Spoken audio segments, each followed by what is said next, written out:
চলে এসেছি আমি অ্যানাদার ব্লগে। এটা হচ্ছে সন্ধ্যাবেলায়। সেদিন আমরা ডেকেছিলাম, অর্ঘদার মা বাবা এসেছিলেন, তাদের সাথে সন্ধ্যা, রিয়া বৌদি, অমৃতা দাদাকেও ডেকেছিলাম। সন্ধ্যা তো থাকবেই, যেহেতু শ্বশুর শাশুড়ি হচ্ছেন ওনারা সন্ধ্যার। কৌশিকদা ছিল।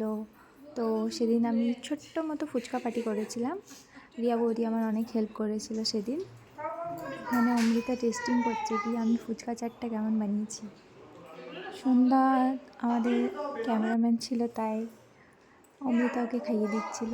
এদিকে কৌশিকদা বলছিল খাবো না, শুধু একটা খাবো। তো কৌশিকদা প্রথমে অমৃতাকে খাইয়েছে, দেন অমৃতা ভিডিও হচ্ছে, এই দেখো, দেখেছো, তুই খাইয়ে দে।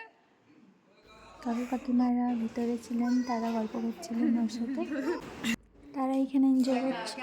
তারপর আমি জয়েন করলাম তাদের সাথে। এই আজকের ব্লগটা এখানেই শেষ। টাটা। খুব ভালো হয়েছে।